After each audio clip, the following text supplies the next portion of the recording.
Oke. Sebelumnya saya assalamualaikum warahmatullahi wabarakatuh.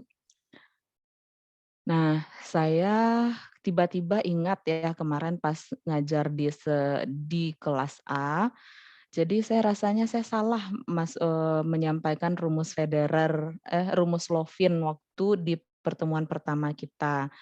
Nah, rumusnya itu harusnya kan kalau untuk yang diketahui cuma populasi, populasi susah saya teks aja deh.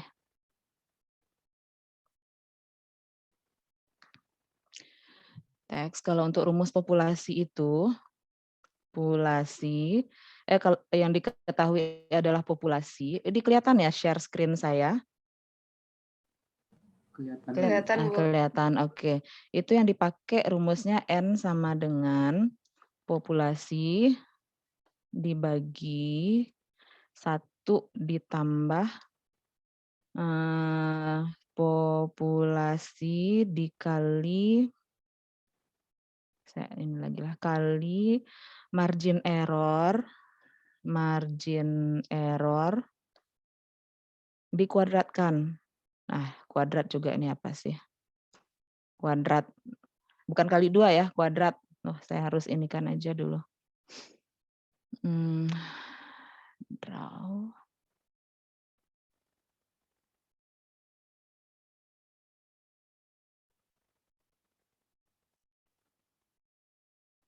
Oke.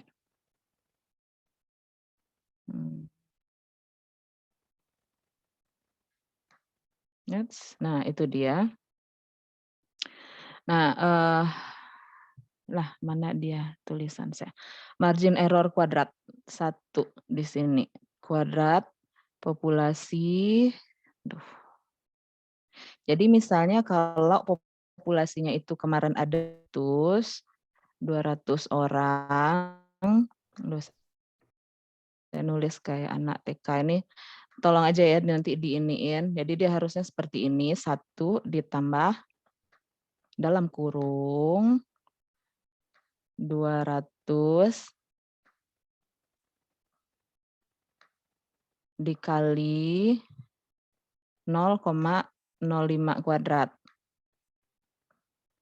Nah, dari mana 0,05 kuadrat ini kan tadi margin of error. Margin of error itu bisa 0,05, 0,01, atau 0,1. Tapi lazimnya orang akan memakai 0,05. Nah, ini bisa ya terlihat ya. Nah, nanti hasilnya kan 200 dibagi 1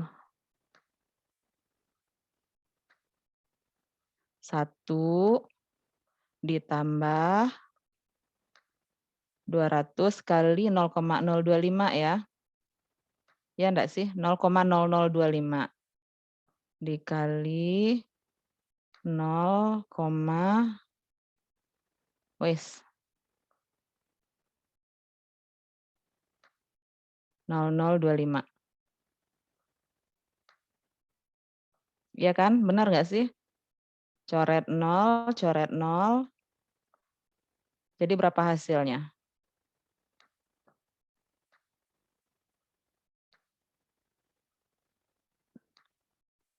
Dibagi 1, berapa? 2 kali 0,25, 0,5 ya. Bu, Ya. itu yang nolnya, tadi Yang mana? kiranya 3, Bu. Udah, Bu. Udah, oh ya. Udah 0,0025 dikali, jadi 0,25 kali 2 berapa? 0,5 ya. Benar nggak sih? 1,05. Nah, ini hasilnya. Kok 0,5 salah saya. Harusnya 0,5 ya. Mana eraser? Ya, benar. Nah, hasilnya segini. Berarti sekitar 200 bagi 1,5.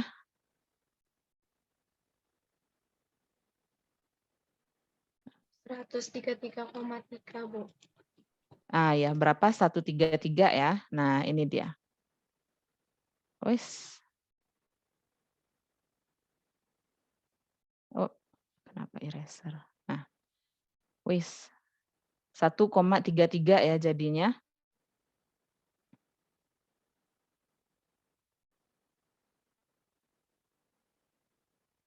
Tuh, eraser saya bermasalah. Oke, nggak apa-apa lah. Nah, jadi hasilnya segini, oke. Jadi kalau seandainya saya rasanya kemarin ada kesalahan di ngasih rumus, jadi saya perbaiki dulu di sini. Mudah-mudahan nggak ini ya, tidak, bisalah dimaklumi karena, hari pertama juga. Oke. Nah, sekarang kita lanjut ke materi kita hari ini. Saya share lagi screen, topik 2. Nah, oke. Jadi saya sudah dapat kepastian ya, yang masuk ternyata Prof. Akmal dan Bu Neti masuk berdua dari ini, untuk ke metode penelitian. Jadi karena saya yang paling muda, saya harus memadatkan mata kuliah saya untuk memberi kesempatan kepada ibu dan bapak, Bu Neti dan Prof. Akmal untuk masuk. Nah begitu. Nah jadi pertemuan dengan saya cuma 4 kali jadinya lagi, 4 kali. Nah oke. Nah, ini kita masuk ke, jenis penelitian deskriptif, saya langsung saja kan, ada survei, kuesioner, studi kasus, analisa, penelitian pustaka, atau penelitian komparatif. Nah, ada nggak di mahasiswa angkatan 19 ini udah ada yang ikut seminar proposal kakak-kakaknya? Udah ada? Belum, Bu. Belum. Saya sarankan ikut lah ya. Ikutlah seminar proposal, dari sana belajar nanti apa saja yang akan ditanyakan oleh penguji ketika seminar proposal.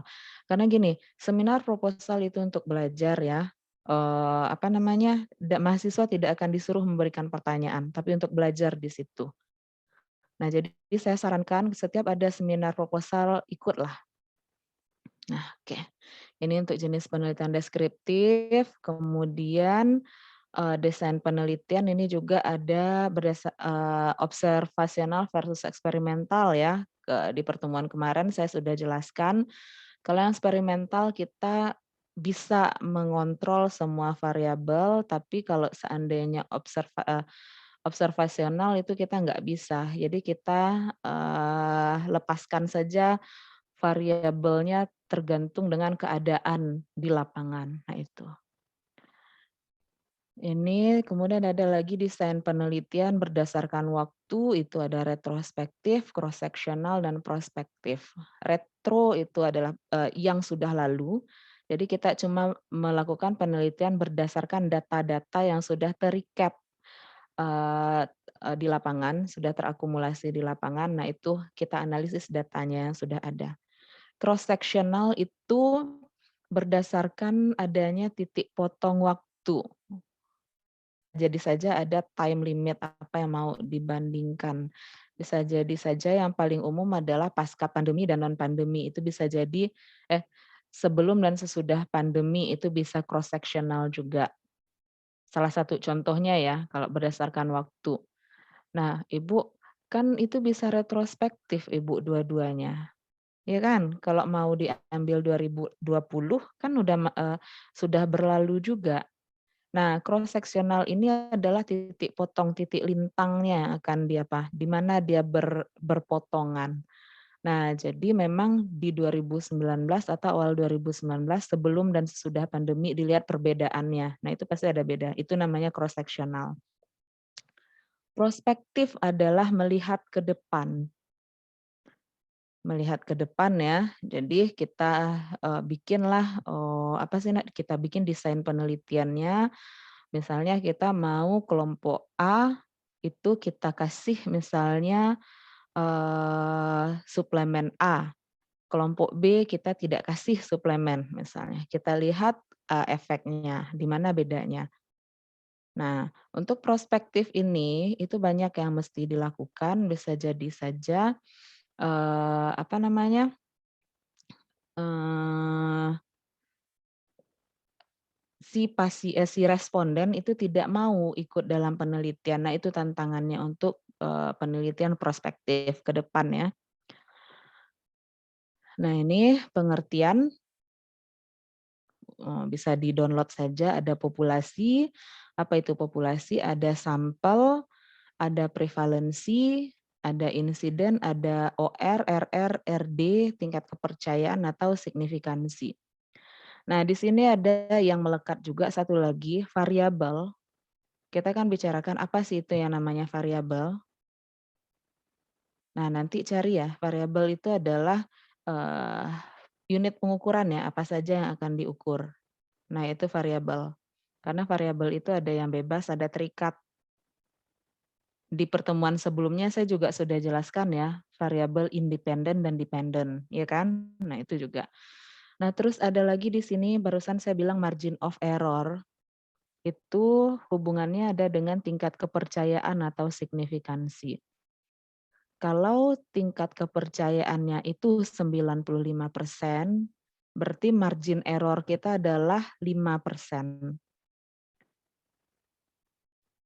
5% atau 0,05, itu error penelitian kita sekitar itu. Bu, kalau, saya yakin 100% kalau penelitian saya ini benar Bu, semuanya gitu. Oke, berarti kan anggaplah, penelitian ini tidak ada error. Kalau tidak ada error ya udah tingkat kepercayaan 100%. Tapi yang namanya manusia pasti ada errornya aja. Nah, berdasarkan penelitian itu kesempurnaan itu kan di margin 95% sebenarnya. Di 5%. Jadi tergantung orang, kalau dia mau benar-benar precise gitu, dia akan bikin tingkat kepercayaan penelitiannya itu adalah 99%. Tapi kalau saya sendiri itu lebih suka memakai tingkat kepercayaan 95% ya, errornya itu 5%. Nah itu, ada juga sih yang 10% errornya ada juga. Nah itu udah paling, apa ya, dia udah ragu banget dengan penelitiannya, makanya dia pakai margin error-nya itu 10%. Nah kemudian p-value itu 0,05 tadi ya, tingkat kepercayaannya kalau seandainya dia lebih kecil dari margin error-nya itu kan, margin error-nya kan anggap 5%. Kalau seandainya kecil dari 0,05 itu berarti penelitiannya itu punya pengaruh bermakna, pengaruh yang signifikan. Jadi dia lebih kecil dari margin error, 0,05 p-value. Oke, kemarin udah kita ngomong-ngomong, mudah-mudahan ingat ya penggunaannya bagaimana nanti. Nah, ini ada beberapa persamaan. Ini, ada di dalam soal ujian dengan saya harap semuanya tahu bagaimana cara memakai ini. Jadi ini untuk penelitian, cash control ya kalau di sini. Untuk penelitian cash control itu nanti di semester depan akan lebih saya jelaskan lagi bagaimana, tapi ini untuk mencari odds ratio. Atau cohort juga bisa memakai ini, cohort dan cash control bisa pakai. Nah, ini rumusnya, kan tadi saya bicarakan tentang RR.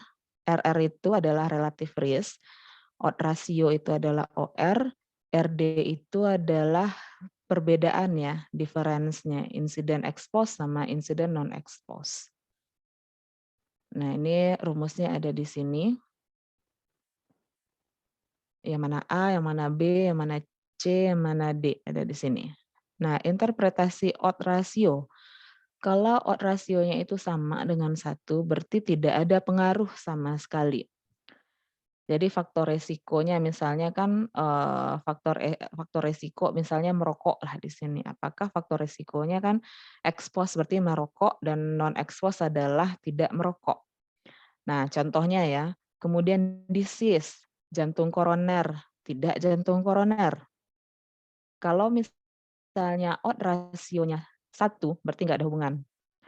Kalau odds rasionya besar, nah itu pengaruhnya positif, berarti ada hubungan ya, memperburuk lah, merokok memperburuk kejadian jantung koroner. Nah itu, kalau odds rasionya kecil, negatif, itu dia kan, kecil dari 1 atau 0,1, 0,5 gitu kan. Nah jadi si faktor resikonya ini malah memberi, pengaruh negatif. Jadi sebaliknya, merokok, negatifnya adalah, tidak, kan kata tidak ya, tidak ada hubungan, tidak menyebabkan jantung koroner. Nah, seperti itu. Jadi menurunkan resiko terjadinya jantung koroner. Logikanya kan enggak ya. Nah, tapi itu kan dalam penarikan kesimpulan seperti itu. Oke, lanjut lagi. Nih, nah ini parameter penelitian apa saja. Yang pertama itu ada data, kemudian ada variabel, ada distribusi. Nah, nanti kita akan bicarakan tentang distribusi. Distribusi itu ada normal dan tidak normal ya. Kemudian ada juga gambar, plot atau diagram. Nah, gambar itu bisa bikin model, plot itu seperti apa ya, luas permukaan juga bisa ya. Diagram ada batang, ada grafik juga. Nah, ini parameter penelitian deskriptif.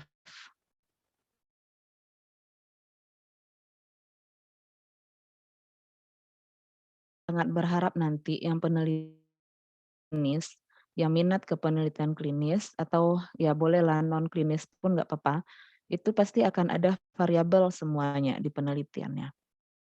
Nah, untuk deskriptif itu ada 2 ya, hanya,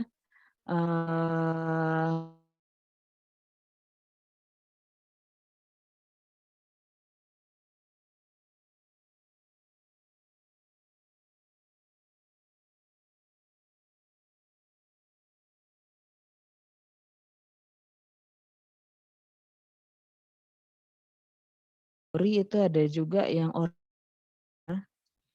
ordinal itu maksudnya gimana? Anggaplah tekanan darah kita ambil, tekanan darah, apa namanya, normal, kemudian hipertensi derajat 1, hipertensi derajat 2. Kan ada skalanya ya, kalau normal kan range-nya antara 120 ke 140 normal untuk sistol, 140 ke 150 hipertensi derajat 1. Nah, kita kelompokkan skala dalam bentuk skala. Nah, kemudian ada lagi nominal. Nominal ini tidak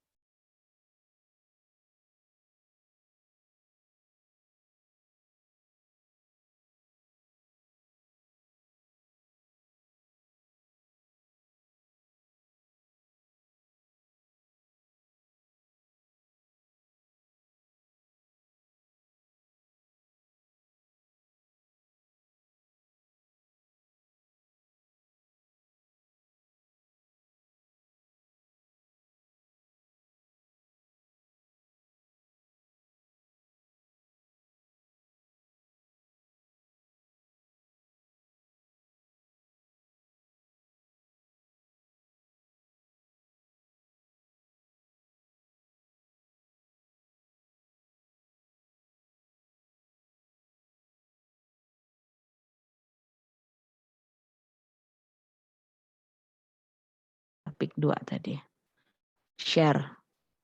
Nah, oke ini. Saya akan kasih contoh yang mana itu numerik dan mana itu yang kategori. Oke, ini bisa nggak sih saya kasih? Nah, ini saya kasih sini, untuk numerik ya. Numerik itu kan angkanya 1, kemudian 5, sebentar dulu, 5, bentar, saya mau hapus dulu. Oke. Nah, untuk di sini ada tekanan darah, dia akan pilih ada yang 140 saja, 40, kemudian ada 150, ada 143, ya kan? Ada 143, ada 129, responden ketiga. Nah, ini berurutan nggak kira-kira nomornya? Ada 120, ada 110. Nah, ini yang maksudnya numerik untuk, apa namanya, si variabelnya karena dia continue aja. Kita nanti bisa urutkan mulai dari yang terendah sampai yang tertinggi. Tapi angkanya tetap ya, angkanya cuma nomor saja. Nah, untuk kategori ordinal itu seperti ini. Dia continue juga tapi dalam bentuk skala. Nah,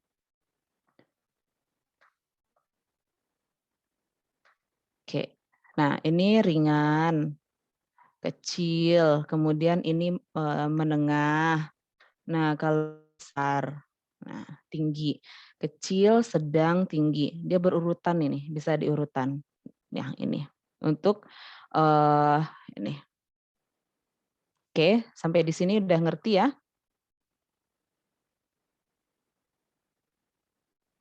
Oke.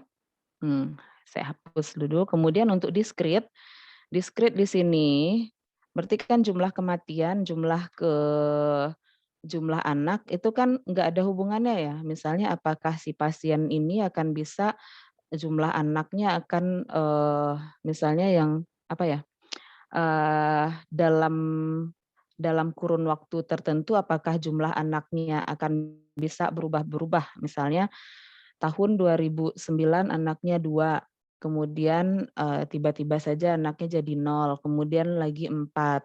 Jadi tidak bisa seperti itu, kalau dianggap tidak ada yang meninggal ya. Nah jadi, tidak ada yang ini, tidak berhubungan dia sama sekali. Nah itu jumlah anak dan jumlah kematian. Ini dalam bentuk kata-kata ya. Aduh. Nah ini nomor juga, nomor tapi tidak ada hubungannya. Tidak berhubungan.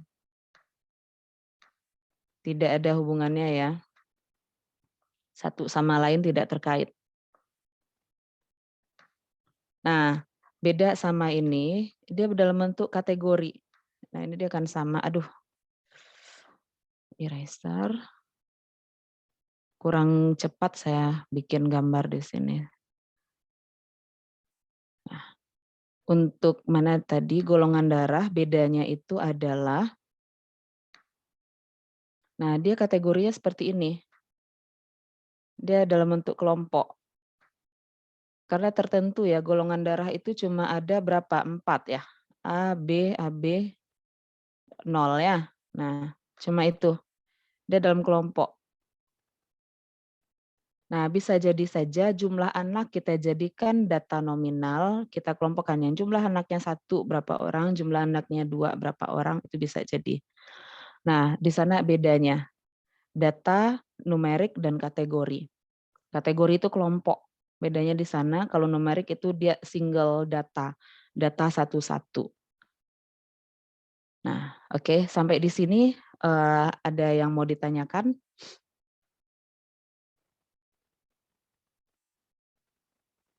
Kalau tidak ada, saya lanjut ya. Bentar, aduh. Eps.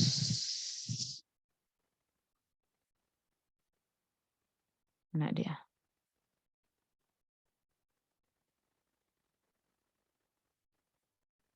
Eps. Ulang lagi. Share. Saya lanjut ya. Nah, ini untuk distribusi, ada distribusi normal dan tidak normal. Ya, ini jelas ya, distribusi normal yang ini adalah skewed to the left dan kemudian skewed to the right. Jadi bentuknya seperti ini. Kalau saya bilang yang satu adalah distribusi normal, yang satu lagi distribusi paranormal kalau di saya ya. Jadi untuk apa ya namanya, untuk lucu-lucuannya aja karena emang statistik ini sangat berat. Nah, distribusi normal kita bisa bilang lah ya, distribusinya normal seperti kadar obat dalam darah. Nah, itu bisa kita asumsikan distribusinya normal. Mulai dari pemberian itu apa ya, onsetnya kan makin lama makin naik, kemudian dihentikan, kemudian turun. Nah, itu distribusi normal. Waktunya itu bisa dimulai dari 0. Tapi ada yang distribusi tidak normal. Apa itu contohnya? Nah, kalau contohnya ya, misalnya dari kita cuma mengambil sampel responden itu dewasa. Kita tidak mengambil sampel bayi dan anak-anak. Berarti itu yang jelas umur dewasa kan start dari 18 tahun. Nah, sementara yang 0 sampai 18 tahun itu respondennya akan hilang. Distribusinya udah jelas tidak normal. Nah, seperti ini, skewed to the left, yang ini. Nah, saya mau kasih warna merah saja. Nah, ini kan di 0 tuh nggak ada responden, baru startnya di sini, di tengah sini. Sehingga kan nilainya juga harusnya kalau distribusi normal kan dia seperti ini nih. Nah, kan seperti ini, distribusi normal. Nah, jadi min-nya pun di sini adalah nilai rata-rata apanya ya, nilai tengahnya. Nah, ini malah di sini nilai tengahnya. Nah, ini yang dikatakan distribusinya tidak normal. Oke. Nah, ada yang di skew to the left, ada yang skew to the right. Yang paling contoh simpel adalah nilai. Kira-kira nih saya mau kasih pertanyaan pada ini ya, pada mahasiswa sekalian. Mau nggak kalau nilai metode penelitian besok saya kasih distribusinya normal semua, dari 0 sampai 100 nilainya ada. Dan yang terbanyak itu di 50, mau nggak? Yang geleng-geleng tadi saya lihat Atta tadi geleng-geleng, Triliza Afriani geleng-geleng. Jadi kan 50% lebih itu sekitar 75% ini mahasiswa yang ngambil mata kuliah metode penelitian nilainya di 50 akhirnya kan, karena nilai 0 ada, nilai 100 ada. Kira-kira mau nggak? 50 itu apa itu? C ya? C min. Nah, Triliza apa itu apa nilai 50 itu? Nggak lulus ya berarti? Ya enggak. Nah, kalau seandainya saya kasih nilai metode penelitian dengan saya besok seperti ini, kira-kira mau nggak? Saya nanya aja. Nah, ini nilai nilai terendah adalah 0, nilai tertinggi 100. Nilai yang paling banyak sama nilai tengah itu sekitar 75. Misalnya, mau nggak kalau kayak gini? It's 75. Misalnya nih, saya kasih nih. Mau nggak? Pilih yang mana? Mau didistribusi normalkan atau tidak normal? Tidak normal, Bu. Tidak normal aja, Bu. Kalau tidak normalnya seperti kurva yang di samping ini mau nggak? Yang skip to the right.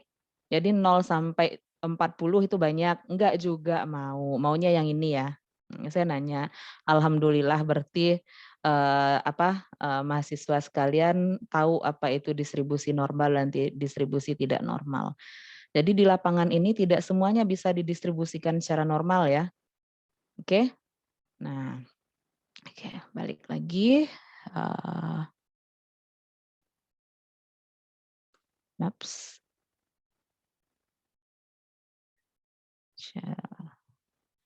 Lain. Oke, kemudian ups, tidak mau dia. Nah, ini cukup tahu saja. Bu, bagaimana Bu kalau seandainya saya distribusinya nggak normal, skew to the right atau skew to the left gitu kan? Ya bisa dikasih jadi normal. Diapakan? Caranya pertama bisa di-lock-kan.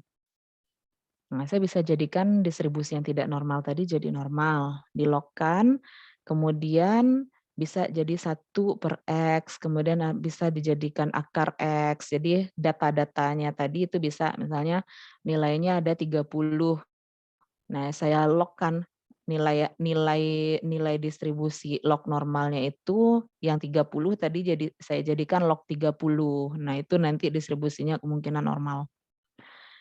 Nah, kalau untuk ini kan right ya, kalau seandainya nilainya pada banyak jelek, yang tadi kan, kalau nilai mata kuliah saya banyak jelek, misalnya 10, 20, 30, 40, nah saya akan bikin normalkan seperti ini, kalau banyak jelek. Tapi kalau seandainya banyak bagus, misalnya saya mau jelekkan, saya mau kasih nilainya jelek-jelek semua, nah saya bikin seperti ini. Nah, begitulah orang main data ya, kalau dia mau datanya seperti apa, Nah, dia kasih tampilan. Dia mainkanlah datanya, diapakan. Nah, itu makanya waktu pertama kali pertemuan dengan saya, data analis ini dicari orang, karena orangnya bisa memanipulasi data. Kalau dia ngerti ya, jadi dia bisa menganalisis data, sekali lihat dia bisa tahu, oh ini salahnya di sini. Dia bisa jadi tukang manipulasi, bisa, hacker dia bisa, atau dia bisa jadi satpamnya hacker. Dia bisa dia bisa menjaga sebuah sistem supaya nggak diretas. Nah, di situ. Hacker gajinya gede, satpam satpam sistem juga gajinya gede. Nah, makanya data analis itu merupakan pekerjaan yang sangat-sangat sangat, dibutuhkan ya, dan kalau dihitung rupiah itu juga besar sekali rupiahnya. Anggap sajalah misalnya security bank tapi dia data analis bukan satpam ya, literally jangan jangan satpam yang yang ganti kostum bukan. Tapi dia adalah security keamanan sistem dari bank, itu gajinya gede loh. Gajinya gede loh, termasuk sekarang misalnya saya jadi data analis misalnya, data analis berarti kan saya akan jadi reviewer dari, analisis-analisis yang dilakukan, penelitian yang dilakukan itu untuk mengerjakan satu review itu juga bisa dihitung dihitung review, dihitung sama dirupiahkan bisa. Tapi karena saya profesinya saya adalah PNS, jadi saya memang tupoksinya untuk liatin di mana kesalahan-kesalahan orang, tukang kritik kalau saya. Tapi cara mengkritik pun harus beretika. Jadi saya nggak boleh ngomongnya, "Eh, masa kamu gitu sih? Itu kan salah." Nggak boleh juga. Jadi misalnya saya melihat sesuatu yang salah, saya harus menyampaikan dalam kata-kata yang sopan, jadi tidak menyakitkan. Karena yang namanya orang dikritik itu, susah lupa. Jadi, dendamnya luar biasa itu kalau dikritik, apalagi kalau di depan umum, dipermalukan rasanya. Jadi pelajaran juga ya, besok kalau seandainya mau mempermalukan atau mengkritik seseorang jangan di depan umum.